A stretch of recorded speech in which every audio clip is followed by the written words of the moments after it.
Storm Point might be the greatest map in Apex Legends. Now I know what you're thinking. I mean, World's Edge has been a fan favorite and the map for competitive for a long time.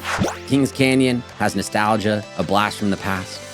And Olympus brought fun POIs, unique mobility, and has a unique color scheme that is very fun for everyone. So I'm not going to sit here and try and discredit all these other maps. I mean, everybody has their own opinion. Instead, what I'm going to do is explain all the reasons why I believe Storm Point is the best map. First and foremost, the many vantage points on this map are unique and incredible. I mean, the high areas allow you to take sniping fights and even mid-range fights. This was the perfect time for the triple take to come out of the care package and for the addition of the marksman class. This is something that has been done on other maps, but Storm Point allows for more sniping and poking unlike any other map. So let's think about this. I mean, we just discussed that there's snipers, great vantage points, and it's an expansive map. That must mean one thing only: a distributed loot pool.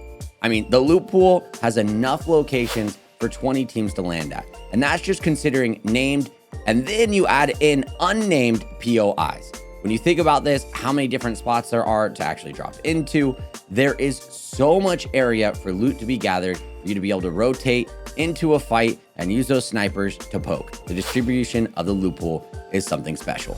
And one of my favorite things is it has this old World's Edge texture and color that the community loves. I mean, when there was the change back from Season 3's World's Edge up to Season 5 and 6 World's Edge, many people were not so happy about it. When they released Storm Point, they took note of this, and the community got back that color and texture that everyone loves. If you want to see the texture and color that everyone seems to love about Storm Point, the best way to do it is through the use of gravity cannons. Yes, they have unique non-linear movement off of gravity cannons that can be found on no other map. There's no more jump towers. Those are completely replaced. And I mean, people have found some creative ways to jump off of these. Well, you can use things like the gravity cannon to move around the map very easily. I mean, the map is so big though, that there's no way anybody can come through and third party you in a meaningful time. I mean, you have enough time now to pretty much loot the death box. I mean, completely loot the death box. I mean, there are people who have so much time between fights that you could sit there and loot and go through every single item in that death box and still not hear another fight for another ring or so.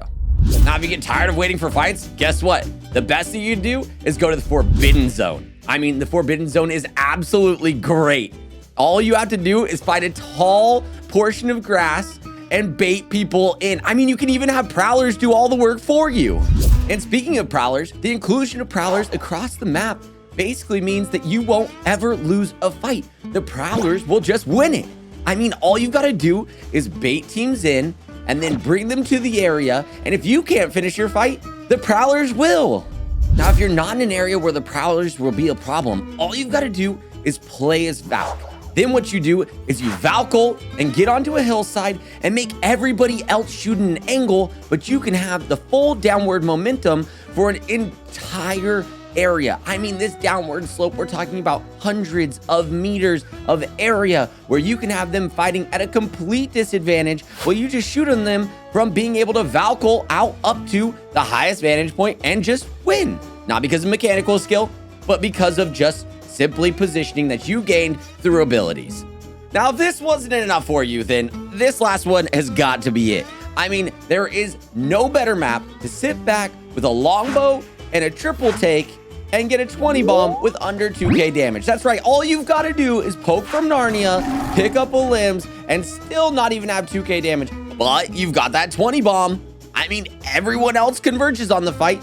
You poke, pick up damage, but not that much, because the reality is you have 20 limbs and under 2k damage. Come on, guys, you didn't really think I liked Storm Point, did you? I mean, look, I probably had you in the first half, but in the second half, I really hope it came through that this was completely satire. Now, a lot of these reasons were sourced from people online. I'm not gonna oust any of them, but at the same time, I mean, I really hope that you could tell that these were complete satire. Now, people obviously have these opinions, so if you were offended in any way, stay offended. I don't know what to tell you, because this map, at least from a pub perspective, is absolutely terrible in my opinion, and I cannot wait for it to go out of rotation. That being said, I understand from a ranked or competitive perspective, but I hope that you all see that there are some clear issues with Stormpoint, and I really hope that we don't have another season where we have to almost exclusively play Stormpoint to this level.